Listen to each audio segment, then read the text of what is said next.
We have no problem. We have absolutely no problem with our women hanging out, drinking wine, and watching 50 Shades of Grey. There is absolutely no problem with that at all. Why? Because that activity poses much less of a risk on your relationship than, say, having drinks at the bar or maybe going to a bachelorette party.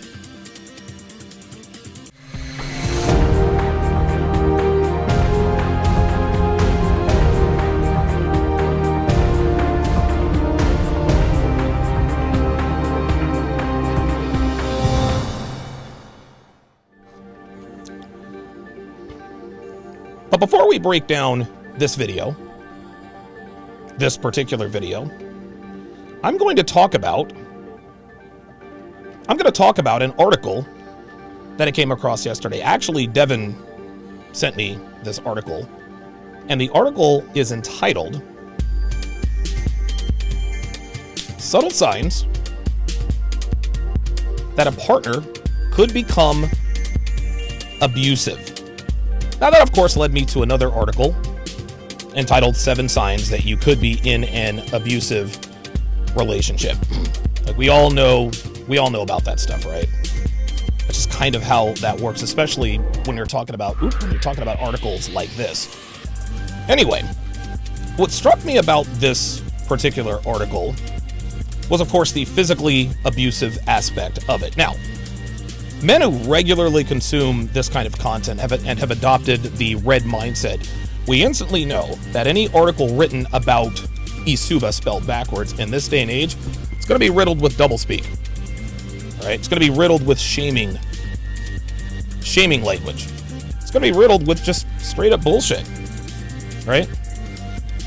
These kinds of articles, these kinds of videos, these kinds of content, they're giving women a license to literally make fraudulent and false charges against men.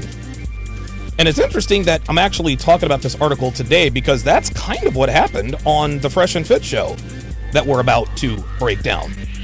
Case in point, Minnesota Vikings running back Dalvin Cook, his ex-girlfriend, broke into his house, physically assaulted him and the girl he was with, then made a public accusation that he was both physically and verbally Isuba spelled backwards. Now, of course, ESPN had it scrolling along their bottom line that entire day, and there wasn't so much as a single police report filed, right? Not even a police report. Now, we know that women like to try these Isuba cases in the court of public opinion rather than the court of law. And the reason for that is because in a court of law, gentlemen, there is a burden of proof placed on the accuser. However, in the court of public opinion, not only is the burden of proof placed on the accused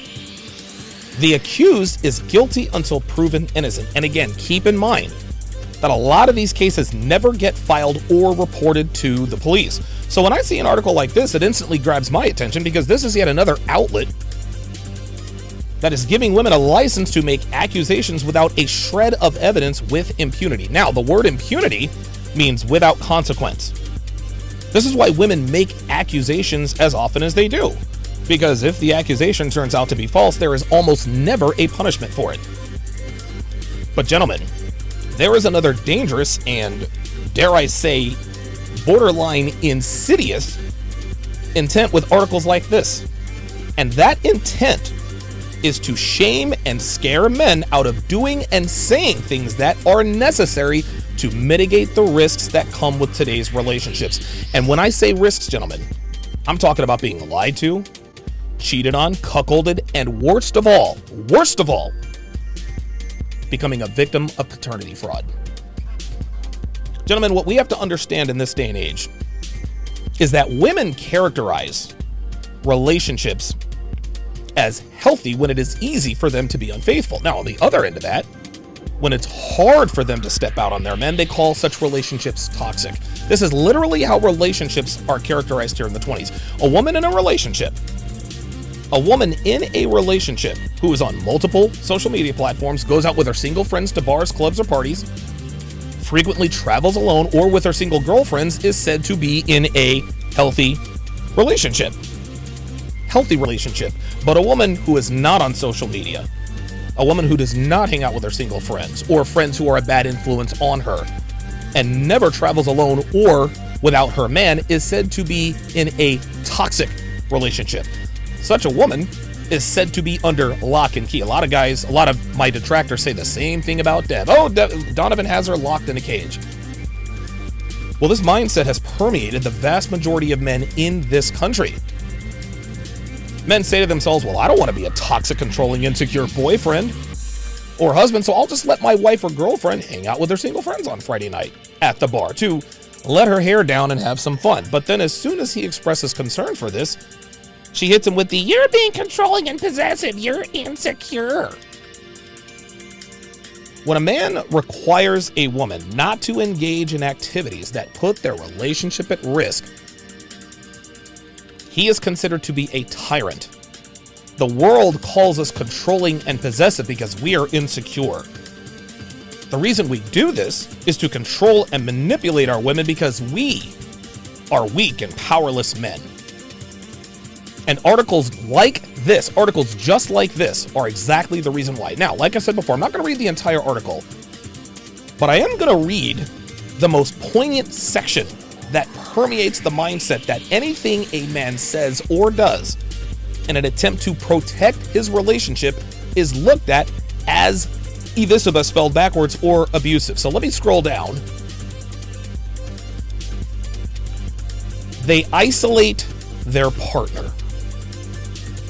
As a means to limit the amount of time their partner can interact with other people, the article starts, an abuser will often turn to isolation. There are two common ways, the article continues, an abuser will try to isolate their partner, according to Aguirre, by not allowing their partner to do anything without them, or by causing trouble between their partner and the other people in their lives. Abusers see everyone outside the relationship as a threat to the control they have over their partner, explains Aguirre, which, when you think about it, it continues, makes sense from the perspective of the abuser, as family and friends are more likely to spot red flags and speak up because they're not blinded by emotion. This, of course, can threaten the abuser's hold on the relationship. Someone who could become abusive will tell you why they hate your family and friends, why you shouldn't hang out with them, says Lee. They will demand to know where you are at all times, and they may even call you multiple times when you're out running errands. Now, in the beginning, it will look like the abuser's behavior is a sign of love and or protection. However, it's anything but that. Rather, it is a charm that's devolved into power, because stripping the victim of their social and family network makes them easier to control. When they're alone, they become completely dependent on their abuser, explains Aguirre. So let me stop it right there. The shaming language is clearly front and center when they use the word abuser and isolation. Gentlemen, I'm here to tell you, any man worth his salt, any man who adopts the red mindset, we understand that women are very easily influenced by those who give them easy solutions. A lot of men believe that today's women are influenced by their friends simply because they are her friends and that they're female. This is false. This is wrong. No, women are always easily influenced by those who give them advice or solutions that don't require much effort, introspection, thought, or discipline, especially in relationships. For example, if a woman complains to her friends that her boyfriend made a comment about her weight gain, her friends will advise her to simply leave him, which basically means cheat on him because he's not accepting of her inner beauty. Not exercising and watching her diet is easy. Cheating on her boyfriend is easy. Women are always influenced by those who give them easy solutions. Think about it. Think about the women in your life, or the women that you know. Mothers, sisters, aunts, nieces, cousins. You'll quickly notice that the people who are the most influential to them are rarely people who give them solid advice that requires actual change or discipline. Women almost never have confidants who tell them the truth about their situation and then subsequently give them advice that is actually worth something, which is advice that is very hard to hear, very hard to take, and very hard to follow. Mr. Lucario once famously said on The Six, "Your woman is either influenced by you or she is influenced by the streets," or something to that effect. Guys, Lucario is 742% correct. If you don't influence your woman, someone else will. And that someone else or someone else's are usually her single friends. Understand this immutable truth, gentlemen. Single women keep women single. That is a proverb that is as true as the sky is blue. And men who have the requisite experience with women to understand this makes very clear to his woman that his continued commitment is contingent upon her separating herself from people who are a bad influence on her and her relationship. A man who makes clear to his woman that he will withdraw his commitment if she spends time with people who put her relationship with him at risk is not abusive. He is not controlling. No, he is in control. I preach this for years, gentlemen. You cannot make a woman do anything, nor should you. I've also stated very clearly that you cannot control women, but you can control what you do. And if your woman is hanging around people who are a bad influence on her and her habits, then it is incumbent upon you to withdraw your exclusive commitment and keep your relationship with her strictly sexual with no commitment. And if she has a problem with that, then she can kick fucking rocks. That's not isolating your woman, gentlemen. This is not exercising some sort of power over her. No, that is simply establishing boundaries.